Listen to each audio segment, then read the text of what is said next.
So in the previous video, we talked about the top 5 decks of the format, and I purposely left out Virtual World. The reason is, we know the deck's going to be good. It's going to be busted, and it's going to tear up the format. We've already seen replays from Lithium and other channels that have already showcased what it can do, playing the Tzolk'in package, Dragoon, etc, etc. But that's not the topic of today's video. The topic of today's video is actually all the rogue decks, or in this case, the top 5 rogue decks that I believe are going to dominate this format. If you guys are new here, consider subscribing, hit that notification bell. You guys will be notified whenever I upload. You'll also be notified when I stream over here or on Twitch. Links are in the description, or you're down in the description. Consider joining my ever-growing Discord community.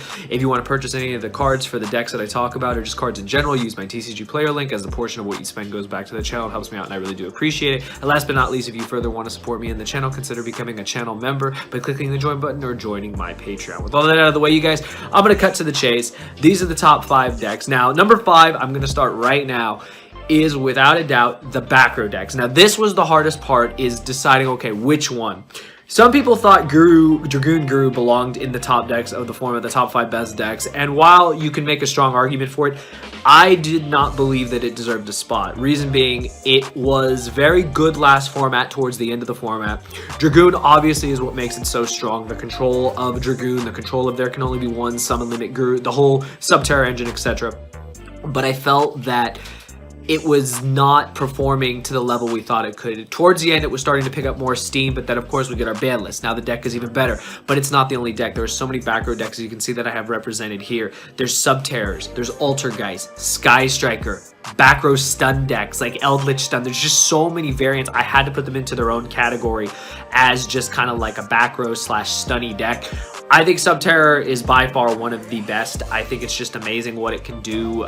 Guru is insane. With still having access to Dragoon is actually crazy right now. I think a lot of people were taken back that they actually did not hit Dragoon at all. No Red Eyes Fusion, no Dragoon, no nothing. So we do have to go through another format of Dragoon. But with that being said, I think that Altergeist is still very strong. When they get the new level 1, if it ever comes out, I actually don't know when that card is coming out. It's actually quite crazy when you think about it. I really don't know when that card is coming out, but I had to put the back row decks there. Shout out to my boy Brian Chen, you already know, YCS Portland champion. I had to mention Sky Striker, or else he was going to penalize me for like that. Like, it's crazy. But I had to mention it because I really think that Sky Striker, in the hands of the correct pilot, can do well, as well as stun decks. You know, you summon a Dyna set 4, you summon any kind of Floodgate monster set 4 or 5, depending on what you play. You know, it's going to be crazy. Pot of Prosperity really added to the consistency of all these decks. Like Prosperity in Dragoon Subterror is absolutely insane. Even though the Numeron version is pretty much gone now that you can't play Zexal, the fact that you can still play Dragoon is crazy. We're going to see a lot of players playing it. I have it in rogue decks because I feel that that's where it's going to sit right now. Remember, the format is fresh. And remember, these videos are just my opinion as a player over the things that I've seen. So whether you agree or disagree is not really the point. It's just giving you guys my perspective. So at number 5, of all the back row decks, all the rogue decks, I think they're very good. I think that they need to be acknowledged, and you need to prepare for them, because I think we're going to see them more now than we did last format. So that's what I got coming in at number 5. Coming in at number 4, I actually have Madolche. Now, I'm gonna be honest with you guys, I do not know a lot about that deck, but I keep getting people mentioning it every single video, and upon research, looking at what some players were able to do with it, I will put it on here as one of the rogue decks. I think it's very underestimated. I think it's very underrepresented, and I think that's the problem. I think when a deck is underrepresented, it's very hard for me to justify putting it on the list. However, I think there are going to be more and more Madolche players. The fact that Tiramisu doesn't target, the fact that you can go second and just OTK is insane. The deck is just very strong and very good at what it does. I have seen some local success from players playing the deck. I know more players are probably going to give it a chance. Now, like I said, I'm not super familiar with it, but I am going to give you Madolche players your time to shine, and literally say that I think it does belong on here as a rogue deck contender. Now, how it will perform is up to basically the player base that play it. I think that the deck is very strong. Again, it's all of these decks you're going to find a common theme. It's they're very good in the hands of the correct pilot, because being a rogue deck, they're not as, just overly powered as the top decks of the format, but they are so good in the hands of the right pilot that I think they will definitely perform.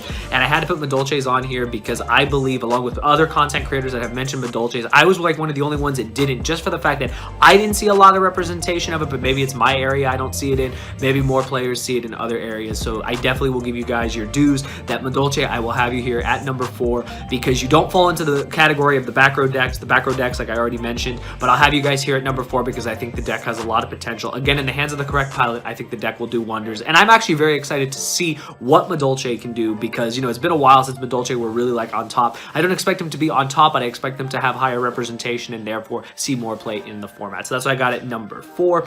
Coming in at number 3, I got Phantom Knights. Now, I talked about this before. I think this deck is crazy. I knew the deck wasn't going to get hit on the ban list, and damn, like, not even Dragoon got hit. Now, this deck isn't really Dragoon Turbo. They can play Dragoon. Most of the builds I've seen do play Dragoon, but Phantom Knights by themselves are just crazy. Torn Scales is crazy. Their traps are amazing. Bardiche is amazing. Now, Bardiche came to 3. Now, does that mean anything? From what I've heard, no. I don't know if you actually dedicate extra deck spots to multiple copies, but you still have Bardiche. The card is still very strong. You can still search your trap cards. You still get all your pluses in the graveyard. Your graveyard is basically your second hand, and I think the deck is very good. They're able to just put up crazy boards. Like, I've seen boards, like, depending on what they play, the ability to use Break Sword to crack not only your opponent's cards, but crack the Break Sword, bring back monsters, make a rank 4, do a bunch of stuff, and just keep going and going and going in tandem with the Burning Abyss cards. If they do play it, makes the deck very, very strong. I think that Phantom Knights, again, is going to be just a great deck in the hands of the correct pilot. I know it's not a deck that's super represented, but I have noticed the representation go up. I've noticed more and more players are trying the deck. I actually encountered 2 of them at the extravaganza, so I know that there are players playing them, and I saw firsthand how powerful the decks are and how if you are not prepared for them, they're going to kick your ass because the deck is very strong, and I think it's pretty well situated in the format. Now, like I said, with Bardiche, the extra copies, I don't really think that matters, but the fact that they have the Burning Abyss cards, the fact that they have all their Phantom Knight cards, I think the deck will have potential. We'll see more players playing it, and we'll definitely see more results. I know Joshua Oysters is a huge, you know, advocate for that deck. He performs very well with that deck, and I really am excited to see what he brings to the forefront with that deck going forward. Since he was playing it last format, I expect him to try to innovate it more this format, and we'll definitely be able to get a lot of blueprints and ideas from him, so I'm really looking forward to that. I think that Phantom Knights is going to be a really, really cool deck this format. While it is in the rogue category, definitely do not sleep on it. I think the deck's going to be great. So that's what I got at number 3. At number 2, of course, I got Prank Kids. Now, Prank Kids, I swear, like this and of course the number 1 option that you guys will hear soon, always make all these lists. They just seem to check every box. Competitive, yes. Budget, yes. Rogue, yes.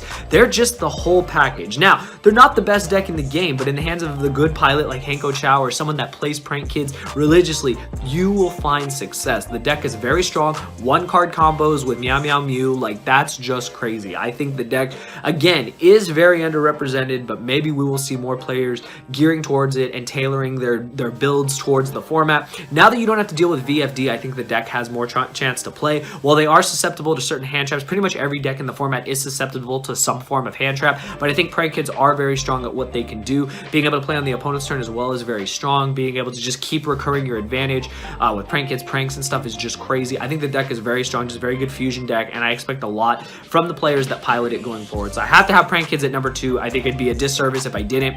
I think the deck is so strong, and we'll definitely see it. Like, I will tell you this, these 5 decks that are rogue right now, by the time the format starts rolling, may be knocked out of the rogue category and into the best decks of the format. So just take note of that even though I have these as rogue, I definitely could see them doing more and popping up into the top 5 decks of the format based on representation and how they perform. And coming in at number 1, once again, to quote the great Alex Simo, if you haven't guessed already, it's frickin' Shadolls. They are this close. This close. Honestly, maybe I made a mistake. You know what? I would say they probably should have been on my top 5 decks of the format, but maybe not, because, you know, I purposely didn't mention Virtual World, but Shadolls are insane. Nothing has changed for them. Nothing. The deck outs Dragoon like it's nobody's business. The deck plays against anything like it's nobody's business. So many pluses off of so many cards. Torrential Tribute gives them endless pluses. The deck itself is crazy. You can play it with Invoked. You can play the trap build that Pack innovated. You can do what Pack is doing, the balling on a budget with Shadolls. I think the sky is the limit with Shaddolls, and it's actually crazy. This being a deck that came out in 2015 and is still doing things to this day and is now basically at full power is just insane. I think the deck is very well positioned. Winda is still a hell of a card. There's a reason why it has the word win in its name. Winda can just be an FTK against so many decks this format. They can only special summon once? Like, what are they going to do? You have quick play fusion cards. You have super poly. You have all these pluses that you get in the graveyard when your Shaddolls go there. I think the deck is so well positioned. There was no other way, no other deck I could put it number one. So I've got Shaddolls for the number one rogue deck of this March 2021 format. And you guys, that's it. Short, sweet, to the point. Those are the top 5 decks in my opinion. Remember, in my opinion, because I know a lot of people, I hate to say it, I know y'all don't always watch the whole video. Y'all think that this is just, you know, what I say is law. This is not the book of the law, even though I am Alistair. This is not the book of the law. This is just literally what I've noticed in the previous format, what I've noticed players already testing on Dueling Book, and I think that we're going to see great decks like this moving forward. And there's still a plethora of decks that I forgot to mention, but that is what the comment section is for. So if you guys enjoyed the video, you guys know what to do. Give it one of these. Let me know what you think of my choices. Let me know any other decks that I forgot. I'm sure there's plenty I forgot. Please mention the deck in the comment. Let me know why you feel it makes the rogue category and what you expect for it going forward. But that's everything for today, you guys. I really hope you guys enjoyed. Shout out to all of you. You guys are awesome. Thank you guys for the support. Moving forward with all these videos. The next video, you guys, you already know, will be the top 5 competitive budget decks for all of you out there that are on a budget. We're definitely just going to be able to play Yu-Gi-Oh! No matter what. Whether it's on a budget or not, you can do wonders with the deck if piloted correctly. But that's everything for today. I'll see you guys in the next video.